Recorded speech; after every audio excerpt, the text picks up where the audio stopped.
Hi there, this is Izzy. I am a little embarrassed to say I could not live without my Neofinetia falcata. And it's not quite dead yet, but I did contact the person who sold it to me and bought a couple of backups along with one other. So I have some new seedlings to introduce to you. So first, we have the Neofinetia here, doing really nice and well. 3 good leaves. This one is new, and 2 others, and a new root down in the bottom. Very mossy in there. Very pretty, but I may have to remove this. It's not going to be something I can deal with in culture here. So we have another of these hybrids and a backup, just in case, but also I bought 2 of these because it is a cross between a very dark red Neofinetia, which has a lot of anthocyanin, and a type of Neofinetia that has an absence of chlorophyll in parts of the leaves. That's the Hanagromo phenotype. So when you cross quite different plants, you don't know what you're going to get at the end. So by having 2, I've got a chance to have a little bit more variety. Now the third plant I have is a Zygopetalum triste. So this is a new one for me. I have never had a Zygopetalum before. I understand that they like a slightly cooler, slightly darker setup than most orchids, and they will not tolerate sunlight. They can get blotches on their leaves. They have a few other issues, such as they have very delicate roots and they are prone to rotting of the rhizome. So you can see actually that the seller has potted this one slightly out of the medium. This may be a good ½ centimetre above the medium. So that should help keep the rhizome free of the medium and stop it from rotting. It's got a nice new growth on this side here, but also on this side a tiny weeny baby growth there. If that will focus. Just almost. Tiny baby growth over here. So it's a very strong seedling. Now what I wanted to do was to repot these Neofinetia. I am not going to repot the Zygopetalum. As I said, they have relatively soft roots. I understand this is my first one, so I don't know for sure, but it's potted relatively well in a fairly water retentive medium, and given the root situation and the fact that it's very small, a seedling, I do not want to repot this one.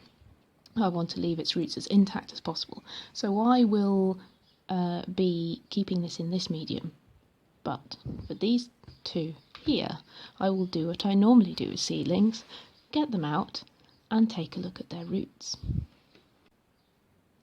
Okay, so let's start with the smaller of the 2 first. It does have a new root down here, so it looks relatively healthy, but it's in a mix of bark and perlite and things, and I know that this medium is something I struggle to keep dry enough for orchids like this. And also the last orchid I had did not have roots going down into the medium. So let's see what happens with this one.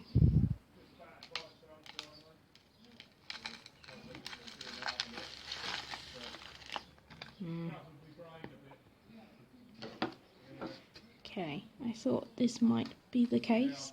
As we can see, again, this orchid hasn't sent any roots downwards into the medium. It's got roots going across and they look very good, so I will just free those.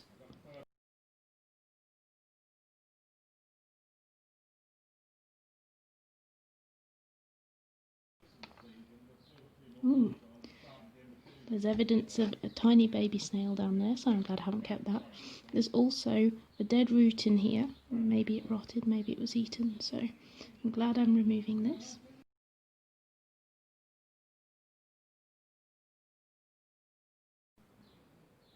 And there we go. So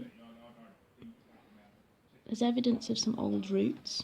up here, this is a very tiny plant. It's got one nice looking root and one new root.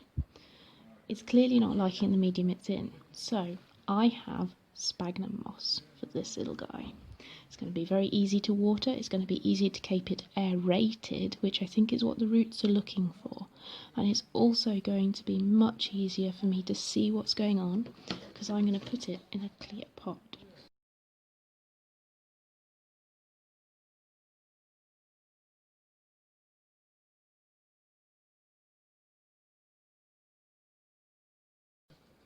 Right, I've just loosely put a little bit of this around that large root there. Try and centre it a bit more in the pot. I'm going to take a tiny bit more sphagnum moss and put it over this new root here. But I really want to keep air around this. I really don't want this orchid to feel like it's trapped at all. So I've got a super light and airy arrangement, super duper light, and we'll see how this one does. Now it's time for the same treatment with the other Neofinetia.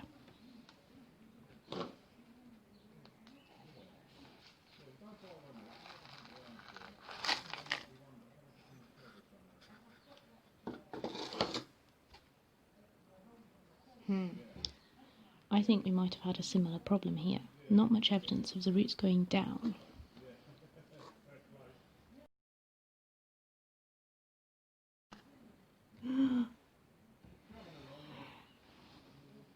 Well, this is exciting. This one has a new fan growing there. Look, that's amazing when it's so young.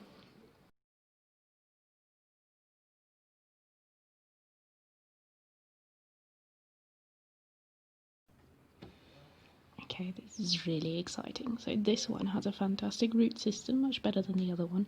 It also has this new fan. It has evidence of the roots not having gone down into the medium this time either, but it has really great leaves. So let's just check the pot for size.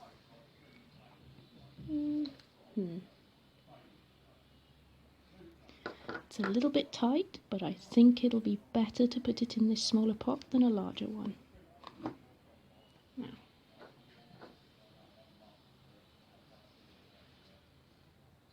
this is just some rehydrated sphagnum moss, keeping it nice and light and airy in the pot.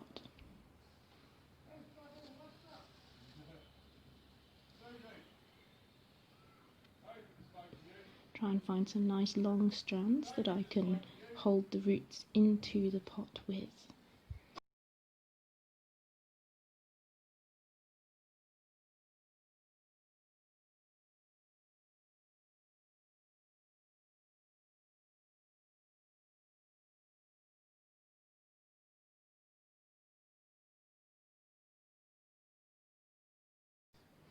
Okay, it's not in the centre of the pot, but it is nice and upright and it is super airy. I've given this one a little more sphagnum moss than the other one, so that it will, because it's got many more roots. So there we have it. There's the 3 new seedlings, 2 of them repotted, and I'm very excited to see what the coming months hold.